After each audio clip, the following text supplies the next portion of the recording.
Hello friends, स्वागत है आपका गुरु कृपा स्टेनो क्लासेस में। आज का डिक्टेशन स्टार्ट होगा 5 सेकंड बाद।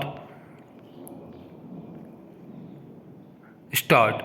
कर्म के बारे में गीता में कही गई यह बात काफ़ी चर्चित है कि तुम्हें अपना कर्म करने का अधिकार है, किंतु कर्म के फलों के तुम अधिकारी नहीं हो। विराम। तुम न तो कभी अपने आप को अपने कर्मों के फलों का कारण मानो, न ही कर्म करने में कभी आसक्त हो। विराम। अपने आप को कर्मों का कारण न मानने से तात्पर्य है कि मनुष्य कर्म प्रकृति के 3 गुणों सत, रज और तम के प्रभाव के अनुसार करता है। विराम।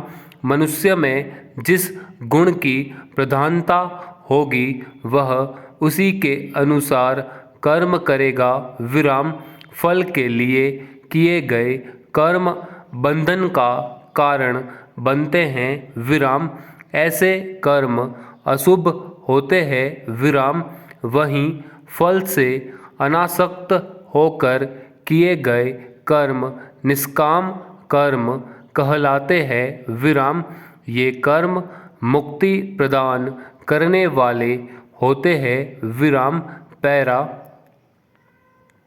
ईश्वर ने इस सृष्टि का निर्माण करते समय विभिन्न प्राणियों को बनाया, परंतु विवेक केवल मनुष्य को प्रदान किया है। विराम। मनुष्य अपने विवेक के द्वारा कर्मों का निर्णय करके अपनी मुक्ति या मोक्ष का मार्ग प्रशस्त कर सकता है। विराम। यदि कोई मनुष्य केवल स्वयं की इंद्रिय तृप्ति के लिए ही कर्म करता है तो वह स्वयं को पशु की श्रेणी में ले जाता है। विराम। पैरा। प्रत्येक जीव में उसके स्वयं के आत्मा के साथ ही ईश्वर तत्व भी उसी प्रकार विद्यमान रहता है, जैसे एक पेड़ पर 2 पक्षी होते हैं, जिनमें एक फल खा रहा है और दूसरा उसे केवल देख रहा होता है। विराम।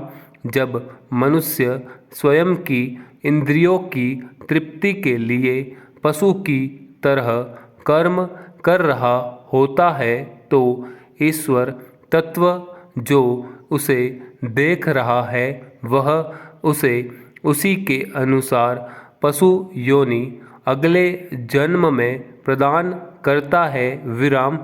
इसी प्रकार जब मनुष्य सृष्टि के कारण कल्याण के लिए कर्म करता है तो वह संसार के ऋण से मुक्त होकर मोक्ष को प्राप्त होता है। विराम। इसको देखते हुए हर मनुष्य को अपने विवेक का उपयोग करते हुए अपनी इंद्रियों पर नियंत्रण करना चाहिए। विराम। निष्काम कर्म करते हुए संसार के लेन देन से मुक्त होकर ईश्वर के परम धाम का मार्ग प्रशस्त करना चाहिए। स्टॉप।